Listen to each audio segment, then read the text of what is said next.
என்னை ஆட்கொண்டவரும் நான் சேவிக்கிறவருமான ஆண்டவராகிய இயேசு கிறிஸ்துவின் நாமத்தினாலே அன்பினில் வாழ்த்துக்கள். கிறிஸ்து இயேசுக்குள் மிகவும் பிரியமான அன்பு சகோதர சகோதரிகளே, லூக்கா எழுதின சுவிசேஷத்தில் 6வது அதிகாரத்தில் 23வது வசனத்தில், அந்நாளிலே நீங்கள் சந்தோஷப்பட்டு களி கூறுங்கள், பரலோகத்தில் உங்கள் பலன் மிகுதியாயிருக்கும், அவருடைய பிதாக்கள் தீர்க்கதரிசிகளுக்கும் அப்படியே செய்தார்கள். கர்த்தருடைய ஆவியானவர் இந்த இடத்தில் நமக்கு சுட்டி காட்டுகிற காரியம் எவ்வளவு ஆச்சரியமானது பாருங்கள்.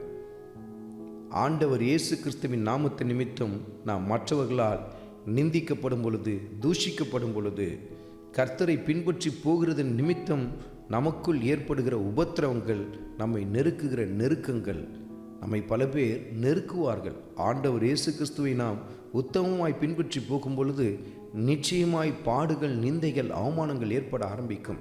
அதை கண்டு தளர்ந்து போய்விடக்கூடாது, சோர்ந்து போய்விடக்கூடாது. கர்த்தருடைய ஆவியானவர் அந்த சமயத்தில் நாம் என்ன செய்ய வேண்டும் என்று சொல்லுகிறார்? நாம் கலிகூர்ந்து மகிழ வேண்டும் என்று சொல்லுகிறார். பாருங்கள், உங்களை மற்றவங்க நீங்கள் கர்த்தரை பின்பற்றி போகிறதுனால, நீங்கள் ஆண்டவர் இயேசு கிறிஸ்துவை உத்தமமாக பின்பற்றி போகிறதுனால, பரிசுத்தத்தை நீங்கள் நேசிக்கிறதுனால, பரிசுத்தத்தை குறித்து பிரசங்கிக்கிறதுனால, பரிசுத்தமாக வாழ்கிறதுனால, மற்றவங்களையும் அப்படி வாழ செய்ய தூண்டுவதனால நிறைய பேர் உங்களுக்கு விரோதமாக செயல்பட ஆரம்பிப்பாங்க, உங்களை தூஷிப்பாங்க, உங்களை நிந்திப்பாங்க. ஆனால் அதற்காக தளர்ந்து போயிடாதீங்க. கலிகூறுங்கள் என்று சொல்லி கர்த்தருடைய ஆவியானவர் நம்மோடு கூட இடைப்படுகிறார். ஏனென்றால் கர்த்தருடைய தீர்க்கதரிசிகளுக்கும் அவர்கள் அப்படித்தான் செய்தார்கள். பாருங்கள், அருமையான மகனே, அருமையான மகளே, பாடுகள் வழியாய் கடந்து போகும் பொழுது தளர்ந்து போய்விடக்கூடாது.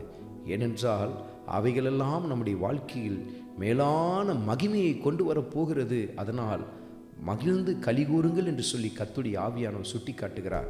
பிரச்சனைகள் நடுவிலே மகிழ்ந்து கலிகூறுங்கள், கர்த்தரை மகிமைப்படுத்த ஆரம்பியுங்கள், பரலோகத்தில் நம்முடைய பலன் மிகுதியாயிருக்கும் என்று சொல்லி கர்த்தருடைய ஆவியானவர் சுட்டி காட்டுகிறார்.